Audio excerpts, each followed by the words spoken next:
संसद के बजट सत्र से पहले राहुल गांधी ने देश भर से आए 200 किसानों से मुलाकात करने की बात कही और मुद्दा है एमएसपी।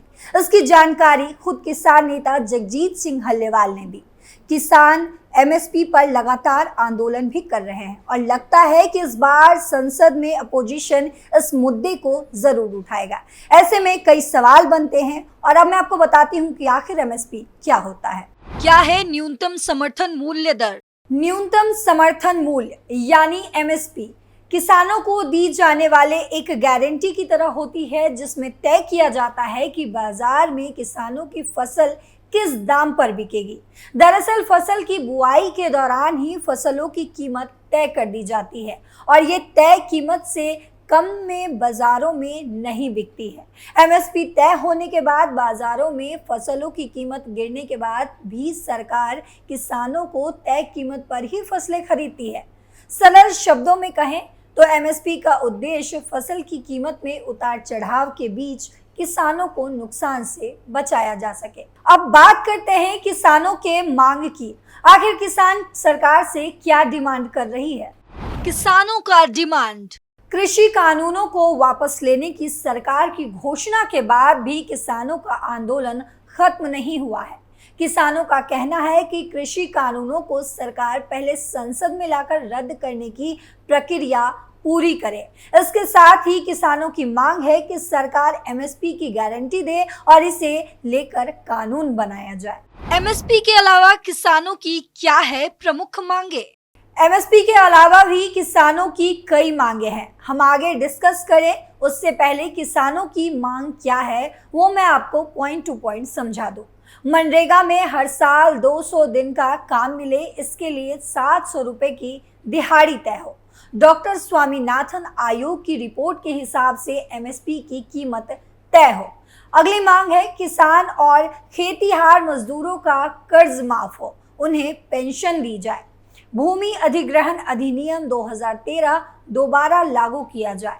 लखीमपुर खीरी कांड के दोषियों को सजा मिले। मुक्त व्यापार समझौते पर रोक लगाई जाए। विद्युत संशोधन विधेयक 2020 को रद्द किया जाए। किसान आंदोलन में मृतक किसानों के परिवार को मुआवजा मिले और परिवार के एक सदस्य को सरकारी नौकरी दी जाए। नकली बीज, कीटनाशक दवाइयां और खाद वाली कंपनियों पर सख्त कानून बनाया जाए। मिर्च, हल्दी और अन्य मसालों के लिए राष्ट्रीय आयोग का गठन किया जाए। संविधान की सूची 5 को अलग कर आदिवासियों की जमीन की लूट बंद की जाए। तो ये सारी हैं किसानों के मांग। एमएसपी के लिए कितने पैसों की जरूरत? सरकार की क्या है मुश्किलें? अब एक मुद्दा ये भी है कि किसान जो एमएसपी की मांग कर रहे हैं उसमें मुश्किल क्या है और सरकार को इसके लिए कितने पैसों की जरूरत होगी। किसानों और सरकारों के बीच न्यूनतम समर्थन मूल्य यानी कि एमएसपी एक बड़ा मुद्दा है। किसानों का कहना है कि उन्हें केंद्र सरकार से एमएसपी की गारंटी चाहिए। सरकार ने भी ये कह दिया है कि वह एमएसपी पर लिखित आश्वासन देने को तैयार है, लेकिन किसानों को एमएसपी मंडियां खत्म होने का डर है। एमएसपी पर सरकार का कहना है कि मौजूदा व्यवस्था खत्म नहीं की जा रही है, यानी इसका मतलब है कि सरकार हर साल फसलों के समर्थन मूल्य का ऐलान करती रहेगी। वहीं किसानों का कहना है कि उन्हें एमएसपी पर पुरानी व्यवस्था नहीं बल्कि एक नई व्यवस्था चाहिए। पुरानी में परेशानी ये है कि केंद्र सरकार 23 फसलों की एमएसपी घोषित करती है, लेकिन सारी फसलें खरीदती नहीं है। यहाँ तक कि गेहूं और धान का भी करीब आधा हिस्सा ही खरीदा जाता है। साल 2019 और 20 में देश में 1184 लाख टन चावल का उत्पादन हुआ, जिसमें से केवल 511 लाख टन की ही सरकारी खरीद हुई। वहीं 1076 लाख टन गेहूं में से सरकारी खरीद केवल 390 लाख टन की गई। 231 लाख टन दाल में से सिर्फ 28 लाख टन दाल, 454 लाख टन मोटे अनाज जैसे कि ज्वार और बाजरा में से 4 लाख टन की ही सरकारी खरीद हुई। स्पष्ट है कि सरकार ने इन फसलों की कुल पैदावार का करीब 32% हिस्सा ही खरीदा। किसानों का कहना है कि मौजूदा व्यवस्था से 6% ही किसानों को फायदा मिलता है। किसान चाहते हैं कि सरकार एमएसपी पर एक नई कानून व्यवस्था लागू करे। हर साल केंद्र सरकार फसल खरीद का लक्ष्य घोषित करती है। इससे तय होता है कि किसानों से कितना अनाज खरीदा जाना है। किसानों का कहना है कि किसान चाहे कितना भी अनाज पैदा करे, लेकिन सरकार कम मात्रा में ही खरीदती है। बची फसल को निजी खरीदारों को बेचना पड़ता है। किसानों को डर है कि सरकार ने फसल खरीद का लक्ष्य काफी कम कर दिया है, तो किसानों को बची फसल औने पौने दामों पर बेचनी पड़ेगी। किसानों में ज्यादातर पंजाब और हरियाणा से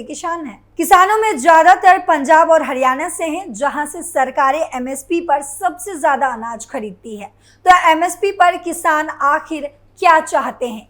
किसानों का कहना है कि सरकार एक ऐसा कानून बनाए कि अगर उनकी फसल कोई व्यापारी या कोई निजी कंपनी खरीदे तो उनसे भी एमएसपी की गारंटी मिले। यानी एक ऐसा कानून जिससे किसानों की फसल चाहे सरकार खरीदे या प्राइवेट खरीदार, कोई भी फसल को एमएसपी से कम दाम पर ना खरीद पाए। वहीं आपको बता दें कि एक अनुमान के मुताबिक अगर सरकार ने किसानों की मांग मान ली तो नई दिल्ली की तिजोरी पर करीब 10 लाख करोड़ रुपए का भार आ जाएगा। लेकिन किसानों का तर्क दूसरा है। उनको लगता है कि उनकी खेती कॉर्पोरेट के हाथों में जा सकती है। राहुल गांधी एमएसपी को लेकर दिल्ली में लामबंदी कर रहे हैं, लेकिन सवाल ये है कि ये एमएसपी उन राज्यों में क्यों नहीं लागू की जा रही जहां कांग्रेस का राज है। कर्नाटक का एमएसपी, तेलंगाना का एमएसपी,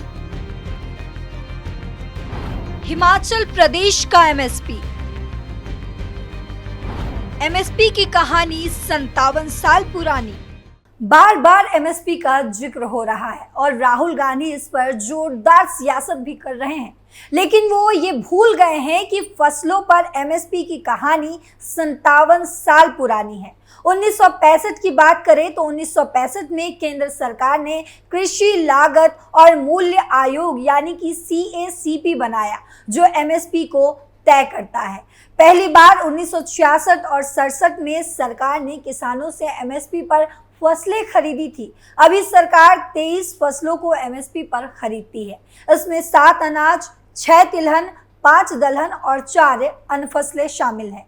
सवाल ये है कि अगर सब कुछ दुरुस्त है तो फिर किसान आंदोलन क्यों कर रहे हैं? दरअसल इस आंदोलन के पीछे पुरानी व्यवस्था को और मजबूती वाले भरोसे की मांग है। किसानों की मांग है कि सरकार जो एमएसपी दे रही है वो स्वामीनाथन आयोग के हिसाब से दे। सरकार एमएसपी पर गारंटी दे, यानी उसको कानून बनाए। इससे सभी फसलों को एमएसपी के दायरे में लाया जा सकेगा। एमएसपी से कम कीमत पर कोई व्यापारी अनाज खरीदे तो उस पर आपराधिक मुकदमा चले। स्वामीनाथन आयोग की रिपोर्ट पर छिड़ी जंग। अब बात करें स्वामीनाथन आयोग की, तो स्वामीनाथन आयोग 2004 में बनाया गया था। इसमें लागत पर 50% यानी कि 50% ज्यादा एमएसपी की सिफारिश की गई है। हालांकि इस रिपोर्ट को लेकर भी विवाद है। 1965 में अकाल और युद्ध के बीच तत्कालीन प्रधानमंत्री लाल बहादुर शास्त्री ने भारत को अन्न के मामले में आत्मनिर्भर बनाने की जिम्मेदारी कृषि वैज्ञानिक MS स्वामीनाथन को दी थी। स्वामीनाथन की कोशिशों से आई हरित क्रांति ने भारत का पेट भरना शुरू किया था। आपको बता दें कि सरकार ने MS स्वामीनाथन को इस साल भारत रत्न से नवाजा भी था। किसानों का हित तो देश का हर नागरिक चाहता है, क्योंकि किसान ही अन्नदाता होते हैं। लेकिन आज़ादी के बाद क्या दशक तक हुकूमत करने वाले अब जिस तरह से इस मुद्दे को उठा रहे हैं उस पर सवाल है। सवाल इसलिए कि किसानों के नाम पर क्या बस सियासी रोटियां सेकी जा रही हैं? अगर राहुल गांधी किसानों के साथ हैं तो शुरुआत कांग्रेस शासित राज्यों से क्यों नहीं की जा रही? या फिर ये बस सेशन में सरकार को घेरने का सियासी ट्रिक है? देखिए, फिलहाल मेरे साथ इस खास रिपोर्ट में इतना ही, लेकिन ये सवाल लगातार बना हुआ है। देश और दुनिया की तमाम खबरों के लिए देखते रहें कैपिटल टीवी। नमस्कार।